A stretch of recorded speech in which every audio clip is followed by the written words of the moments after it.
عزیزان گرامی وقار، شب برات میں آج رزق کی تقسیم ہوتی ہے۔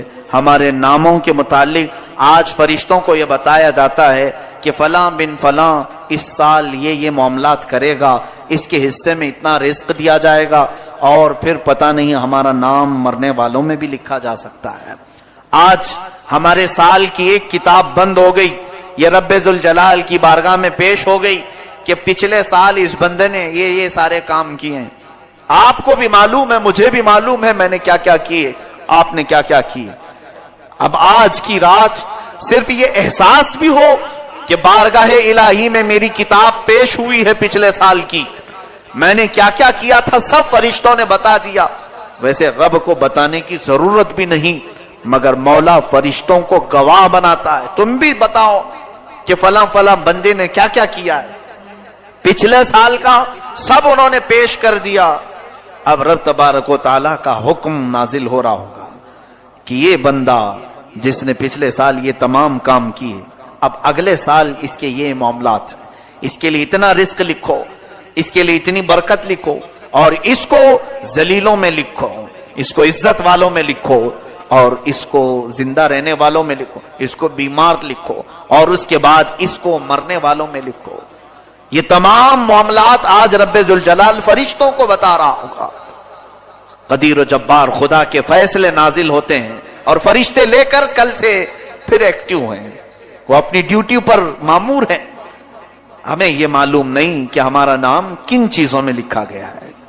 آج کی شب ہمیں برکت والوں میں نام ہمارا آیا ہے، بیماروں میں آیا ہے، یا پھر صحت مندوں میں آیا ہے، نیکیوں میں رہنے والوں میں ہمارا نام شامل کیا گیا ہے یا نہیں، ہم میں سے کسی کو اس بات کا علم نہیں۔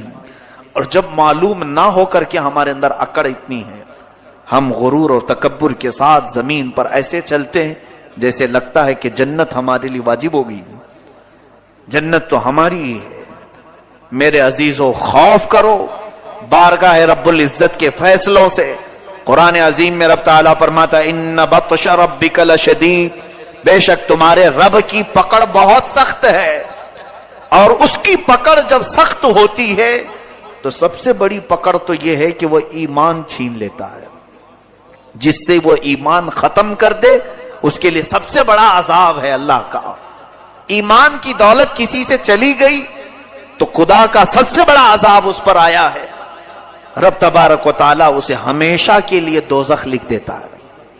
حدیث پاک میں ہے شب برات ہو کہ شب قدر ہو، یا پھر مرنے سے پہلے بھی ہو، مشرک اگر ہوا، کافر اگر ہوا، ایمان نکل گیا تو اس کی بخشش تو ہو ہی نہیں سکے گی، بلکہ قیامت کے دن ان کے متعلق فرمایا گیا، سنو جن کی کفر پر موت ہوئی، جو کافر مرے دنیا میں، قیامت کے دن حساب کتاب کے بعد دوزخ میں ڈالے جائیں گے۔ دوزخ میں ڈالنے کے بعد دوزخ کی ہولناکیاں جب انہیں نیچے طبقے میں لے جائیں گی، ہر طرح کے عذابات کا سامنا ہوگا، اتنے سخت عذاب۔ اللہ اکبر، دوزخ کا سب سے ہلکا عذاب کیا ہے؟ حدیث پاک میں حضور پاک صلی اللہ علیہ وسلم ارشاد فرماتے ہیں آگ کی جوتیاں پہنائی جائیں گی، انگار کے جوتے پہنائے جائیں گے، جس کی وجہ سے اس کا بھیجا پک کر کے ابل رہا ہوگا۔ یہ دوزخ کا ہلکا عذاب ہے، منیمم کسی کو اگر دیا جائے تو یہ ہلکا ہے۔ پھر جس کے لیے اللہ نے فرمایا عذاب علیم، عذاب عظیم، دردناک عذاب، بڑا عذاب، وہ مولا ہی جانتا ہے کہ کیسے کیسے عذاب دوزخ میں۔ سنو، جس کی کفر پر موت ہوئی دوزخ میں ڈالے جائیں گے۔ جو دوزخ کا دربان ہے، فرشتہ حضرت مالک رضی اللہ تعالی، حضرت مالک یہ فرشتے ہیں علیہ السلام، وہ دربانے دوزخیں دروازے پر ہوں گے، یا جتنے دوزخی ہیں چیختے رہیں گے، چیخ لگاتے ہیں، اتنا پکارتے ہیں کہ ہماری طرف توجہ کرو، ہماری طرف توجہ کرو۔ تو پھر ان کی پکار اتنی بلند ہوتی ہے کہ پورے دوزخ میں آوازیں دہلتی رہتی ہیں۔ اس کے بعد مالک دوزخ یعنی دربان دوزخ حضرت مالک ایک بار بھی ان کی طرف نہیں دیکھتے، حدیث پاک میں 1000 سال گزر جائیں گے، 1000 سال کے بعد دربان دوزخ ان کی طرف دیکھتے ہیں. کیا بات ہے, کیوں چلا رہے ہو تم لوگ؟ 1000 سال کے بعد تب اہل دوزخ کہتے ہیں, اے مالک, اے دربان دوزخ, ہم رب ذوالجلال سے بات کرنا چاہتے ہیں, ہمارے معاملے میں کچھ سفارش کرو. رب تبارک و تعالیٰ سے ہم کچھ کلام کرنا چاہیں گے کہ وہ ہمیں یہاں سے نکالے. حضرت مالک کہتے ہیں ٹھیک ہے, تمہاری بات میں مولا تک پہنچا دوں گا, رب تعالیٰ تک پہنچا دوں گا. تو اس کے بعد حدیث پاک میں پھر 1000 سال گزر جاتے ہیں. حضرت مالک کی طرف سے کوئی جواب نہیں آیا. دوزخیوں کی طرف دوبارہ وہ توجہ کرتے ہیں, کیا بات ہے؟ تو دوزخیوں نے کہا کہ مالک, ہم رب سے بات کرنا چاہتے ہیں. حضرت مالک کہتے ہیں میری اب تک رسائی نہیں ہوئی, میں تمہارا عریضہ پیش کروں گا رب تعالیٰ کے. یہاں تک کہ تیسرا 1000 سال گزر جاتا ہے. یہ دوزخ میں جلتے رہیں گے, اسی طرح عذاب میں مبتلا رہیں گے. تیسرے 1000 سال کے بعد حضرت مالک ادھر دوزخ کی طرف توجہ کرتے ہیں اور فرماتے ہیں, اے اہل دوزخ, بشارت ہو تمہارے لیے کہ رب تعالیٰ کی طرف سے یہ جواب آیا ہے, لا ينظر الیہم ولا یرحم علیہم, ان کی طرف نہ دیکھا جائے گا نہ ان کی طرف رحم کیا جائے گا. مولا نہ تم سے بات کرنا چاہتا ہے اور نہ تم پر رحم کرنا چاہتا ہے. اب بند کرو آواز. فرمایا گیا حدیث پاک میں, مایوس ان کے چہرے لٹک جائیں گے. اہل دوزخ واپس پھر اپنے عذاب کی طرف آئیں گے, اس لیے کہ اب کوئی امید بھی باقی نہیں رہی. 3000 سال تو امید پر دوزخ میں جل رہے تھے کہ اب بات ہوگی رب تعالیٰ سے, اب کلام ہوگا, شاید وہ بہتوں کو معاف کر کے نکالا, ہمیں بھی نکالے گا. لیکن جواب یہ آیا کہ یہ سب اب جو موجود ہیں یہ کفر کی حالت میں مرے ہوئے ہیں, یہ شرک کی حالت میں مرے ہوئے ہیں. کافروں اور مشرکوں کے لیے رب فرماتا ہے نہ ان کی طرف دیکھا جائے گا نہ رحم کیا جائے گا. ان اللہ لا یغفر ان یشرک بہ ویغفر ما دون ذلک لمن یشاء. شرک کو اللہ معاف نہیں کرے گا, اس کے علاوہ جو بھی ہے جسے چاہے رب تعالیٰ معاف کرے گا. یہ قرآن میں اللہ فرماتا ہے. میرے عزیزو, ڈر اس بات کا ہونا چاہیے کہ اگر مولا تعالیٰ ہمارے کسی عمل سے غضب میں آئے تو کہیں وہ ہمارے ایمان کی دولت کو سلب نہ کر لے, اور یہ نہ فرما دے نکل جا تو میرے خاص بندوں میں سے. کفار و مشرکین تو جب پسند ہیں بہت, ان کی عادتیں اچھی لگتی ہیں, جا انہی کے جماعت میں شامل ہو جا. آج آپ سب سوچو ذرا, بہت سارے نوجوان یہی چاہتے ہیں آ کر کے صرف یہ کہیں کہ مولانا سارے لوگ تو جی رہے ہیں اچھے سے, وہ اگر ناچ رہے ہیں, ڈانس کر رہے ہیں, آپ ہمیں کیوں روک رہے ہیں؟ کفار بھی ناچ رہے ہیں, کرسچن بھی ناچ رہے ہیں, یہودی بھی ناچ رہے ہیں, ہم مسلمان ہو کر کیا ڈانس نہیں کر سکیں گے؟ ٹھیک ہے, تمہارا سوال یہ, دنیا میں سارے لوگوں کو شراب پیتے ہوئے دیکھا, ہم آپ کو منع کر رہے ہیں تو برا لگا. یہ دنیا کا فیشن ہے, آپ نہیں سمجھ سکو کہ آپ پرانے لوگوں میں سے ہیں. ہم نئے زمانے میں زندگی گزارنا چاہتے ہیں, ہم کچھ ماڈرن بننا چاہتے ہیں. فلمی ایکٹروں کو دیکھ کر ان کی طور طریقے کو اپناتے ہوئے نکل پڑے, اور پھر یہ سمجھا کہ ہم ایک نئے راستے پر چل رہے ہیں. سنو, ٹھیک ہے, جس کا راستہ چاہے اپنا لو, جس کا راستہ, کیونکہ تمہارے لیے نہ میں چھڑی لے کر کے بیٹھا ہوں, نہ اللہ کا کوئی فرشتہ تمہاری گردن جھکا کر تمہیں عبادت کرنے کے لیے آئے گا, بلکہ رب تعالیٰ دنیا میں تمہیں آزاد رکھا ہے, تمہیں جو مرضی میں آئے کرو, جو اچھا لگے کرو. قیامت کے دن پھر تیار رہنا اپنے اعمال کا جواب لینے کے لیے. قیامت کے دن ہر ایک کے حساب کتاب کے لیے تم خود ذمہ دار ہوں گے. آج میں ان نوجوانوں سے کہتا ہوں جنہیں کفار و مشرکین اچھے لگتے ہیں, جن کو لوگوں کے ہاتھوں کے شراب کی بوتلیں پسند ہیں, جوئے خانے, شراب, تاش کے اڈے, یہ سب بہت اچھے لگتے ہیں جنہیں, اور پھر یہ فلمی دنیا کے تمام تر ظالم دجال قسم کے خرافات مچانے والے اور پورے گھروں کو تباہ کرنے والے ایکٹر انہیں پسند ہیں, ان کے ساتھ ہو جاؤ, کوئی بات نہیں, تمہیں مبارک ہو. قیامت کے دن کہا جائے گا جن کے ساتھ تو دنیا میں رہنا پسند کرتا تھا, آج ان کا ہاتھ پکڑ, وہ جہاں جا رہے وہیں چلا جا, آج وہ جہاں جا رہے وہیں چلا جا. وہاں سے ہاتھ چھڑا کر کے تم تو بھاگو گے، نہیں میں تو رسول اللہ کا امتی ہوں، میں میرے آقا کے پاس آؤں گا، میں اپنے نبی کا نام لیوا ہوں۔ سنو حدیث پاک میں یہ دوڑتا ہوا آئے گا، امتی تو ہے۔ حضور اکرم صلی اللہ تعالی علیہ وسلم کے قریب آتے ہی حضور پاک سے عرض کرتا ہے رو کر کے چلا کر کے، مجھے فرشتے دوزخ کی طرف کھینچ رہے ہیں، بچا لیجیے۔ نبی کونین صلی اللہ تعالی علیہ وسلم کی طرف سے جواب آئے گا تو کون ہے؟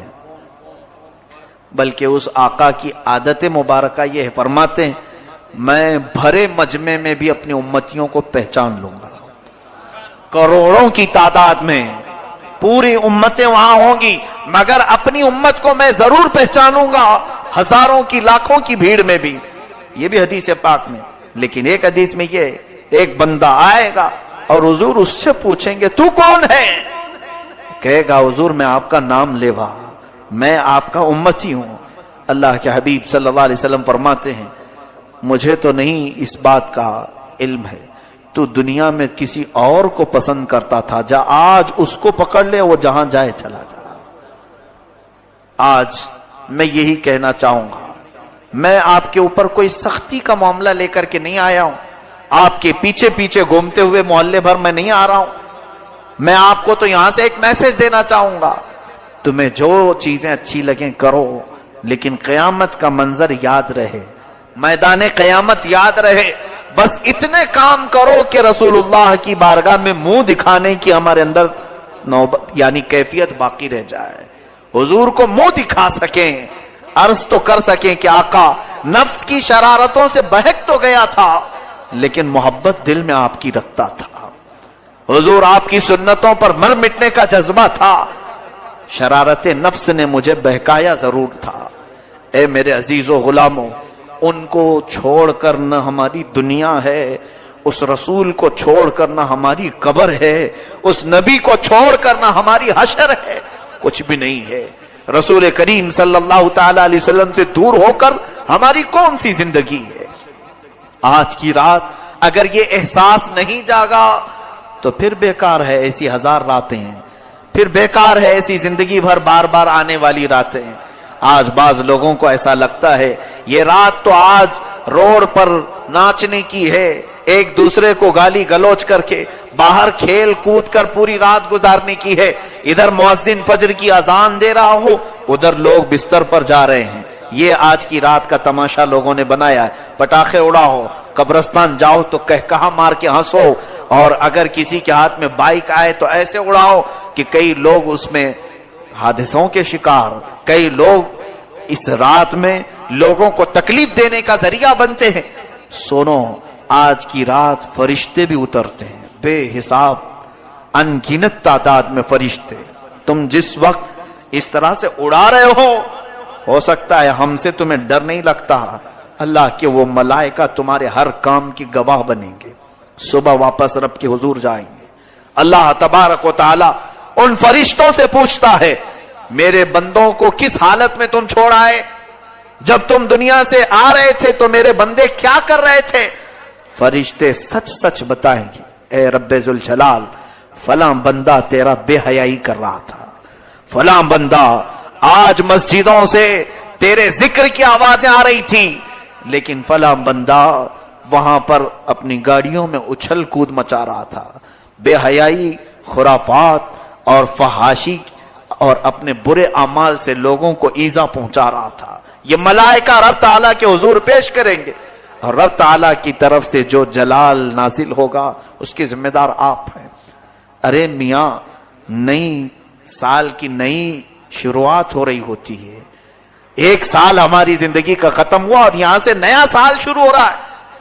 اب یہاں اپنی قسمت میں آج کیا لکھا گیا ہے کسی کو معلوم نہیں ہے نا۔ آج رب تبارک و تعالیٰ کیا لکھ رہا ہے فرشتوں کو ہمارے بارے میں بتاتا ہوں، ہم کو معلوم نہیں لیکن ہم احساس کر سکتے ہیں۔ کیسے؟ میں فجر کی نماز میں حاضر ہوا، میں بارگاہ الہی میں شکر بجا لاؤں گا کہ مولا میرے اس سال کی پہلی نماز تو نے لکھ دی ہے، اور جو سویا اور جو بھاگا وہ خود پہچان لے کہ کل کی رات میری کتاب میں بے حیائی لکھ دی گئی ہے، محرومی لکھ دی گئی ہے، اسی لیے مجھے مسجد سے باہر کیا گیا. میں بیٹھا تو تھا، مجھے مسجد میں رب تعالیٰ نے صبح نہیں بلایا، اس کا مطلب ہے کل کی کتاب میں مجھے محروم لکھا گیا ہے. کتنے محروم لکھے جائیں گے ان کو خود معلوم ہوگا کل کے دن، اور کل کا دن کس حالت میں گزر رہا ہے یہ آپ کو خود پتا چلے گا کہ آج میری زندگی کے کتاب جو نئی شروع ہو رہی ہے اس کے پہلے پیج پر فرشتے کیا لکھیں گے کل. اگر روزے سے ہیں تو الحمدللہ شکر بجا لاؤ. اے رب قدیر تیرا احسان ہے، میرے اس نئے سال کے پہلے دن تو نے روزہ لکھ دیا ہے، روزہ لکھا ہے. اور جس نے کل کا دن گانے سننے میں گزارے، بے حیائی دیکھنے میں گزارے، بہت سارے لوگ تو پلان بناتے ہیں ان دنوں میں سینما جانے کا. عیدوں تہواروں کو لوگ سمجھتے ہیں کہ یہ سینما بھی نہیں کرنا چاہیے. ان کے لیے بھی یہ بات سمجھ لو کہ یہ وہ لوگ ہیں جن کو آج کی رات رب تبارک و تعالیٰ اپنی رحمت سے دور کر دیا ہے. فرشتوں کو حکم دے دیا گیا کہ ان کے نام بدبختوں میں لکھے جائیں، حرما نصیبوں میں لکھے جائیں، کمبختوں میں لکھے جائیں. جنہوں نے کل کا دن گزارا انہیں خود پتا چل جائے گا کہ آج کی رات ہمارے بارے میں کیا لکھا جا رہا ہے. اور کل جو اچھے سے دن گزار لیا، میں باقی پورے سال کی بات تو نہیں کرتا، لیکن سال کی شروعات جس کی اچھی ہوئی، رب کی ذات سے امید ہے کہ سال پورا اچھا گزرے گا. ہماری کتاب کی شروعات پہلا پیج اگر اچھا لکھا گیا، میرے رب کی ذات سے یقین ہے کہ آگے کے صفحے بھی اچھے ہی لکھے جائیں گے. اور جس کا پہلا پنہ بگڑ گیا ہے، ہوتا اسی ہے. کتاب میرے سامنے لا کر پیش کر دی گئی، ایک بھری کتاب کھولا میں نے، اس کے پہلے پیج پر گالیاں لکھی گئیں، بند کر دیا. یہ کون بدبخت مجھے کتاب دے دیا، کس چیز کی ہے، میں آگے کیوں پلٹوں، پہلے پیج پر اتنی غلاظت لکھی ہے. اے رب قدیر کے حضور مغفرت طلب کرنے والوں، آج رب تبارک و تعالیٰ سے اتنی طلب کر لو کہ ہماری نئی کتاب کا پہلا پنہ نیکیوں سے بھر جائے، نیکیوں سے بھر جائے. اس کے لیے آپ کو عملی میدان میں بھی آنے کی ضرورت ہے. یہ رہی بات ہمیں خوف کی، احساس کی. اب رزق کی تقسیم ہو رہی ہے. پورا سال کچھ لوگ بے برکتی کی شکایت کرتے رہے، ہماری روزی بند ہے، دکان بند ہے، تجارت بند ہے. ایک بات یاد رکھو، جتنا تمہارے مقدر میں لکھا جائے گا اتنا مل کے رہے گا. چاہے تم 1000 لوگوں کو بولو یا 1 کو بولو یا 70 کو بولو، جتنا ملنا ہے وہ آج بٹ گیا، تو کیوں دوسروں کو بول کر مطلب ہے؟ آپ کو ایسا لگتا ہے 4 لوگوں کو بولوں گا تو میرا رزق بڑھ جائے گا؟ آج جو دکان بند پڑی ہے یا کم دھندا ہو رہا ہے، میں اور 5-6 لوگوں کو بولوں تو کچھ اور بڑھ جائے گی. تمہارے حصے میں جو لکھا گیا آج کی رات وہ اگلے سال تک تمہیں مل کر رہے گا.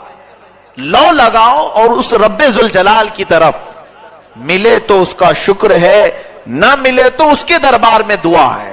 لوگوں سے ہمیں کچھ بھی نہیں ہوگا. ما یفتح اللہ للناس من رحمت فلا ممسک لها وما یمسک فلا مرسل له من بعد.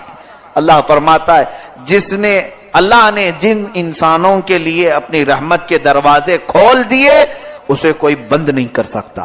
وما یمسک فلا مرسل لها. اللہ فرماتا ہے اور جس کے لیے رب نے بند کر دیا کوئی نہیں کھولے گا.